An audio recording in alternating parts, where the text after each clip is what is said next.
Hey there boys and girls, it's James from AppSpy, and if you were paying attention yesterday, you may have noticed that 2K dropped a bit of news regarding BioShock. Basically, it's coming to iOS at some point later this year.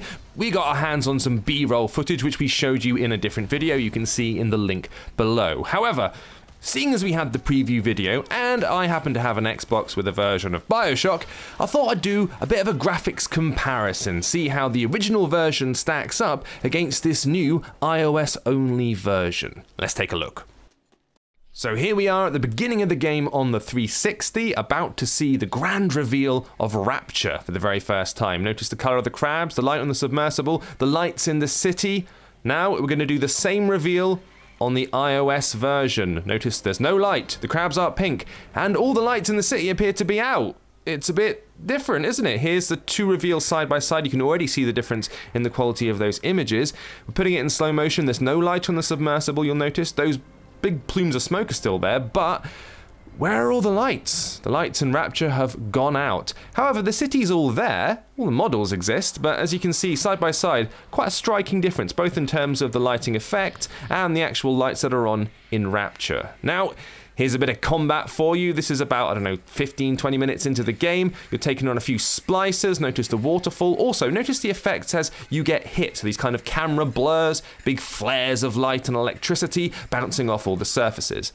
Here's the same area, same type of combat on iOS, and you'll notice it's a lot less visually dynamic. The lightning's there, but it's not really reflecting off of any of the surfaces. When you get hit, you get a blood splatter, but your camera doesn't go all wonky. You don't get that blurred, distorted vision. Here's the same two shots side by side, and there you go. It's the same basic thing, but really, it seems to be mostly the lighting, a striking difference in lighting and atmospheric effects. Here you can see the lighting glow on the left-hand side, 360 version, versus the lack of it on the right-hand side. So, quite a noticeable difference between the two. Here we're back again with the 360 version. It almost has a kind of foggy effect. There are these atmospherics that hang in the air that makes all the lights seem that little bit more distorted and diffused. Here, it's very stark. It seems very bright. You'll notice the character models have no shadows, something which is present on the 360 version.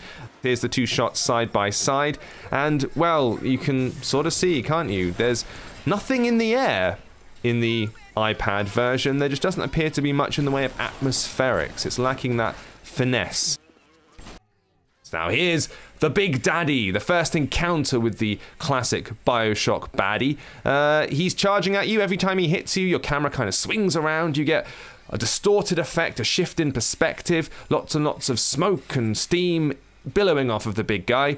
And if we look at the same thing on iOS, I mean, he's on fire, he's not being electrocuted this time, but the impacts, they're not doing the same thing to the camera. It moves around a bit, but not as much. You'll just notice the way that the air seems completely clean. He doesn't have half as many sort of particle effects and steam effects flying off the back of him, although he is on fire in this version. It's slightly different.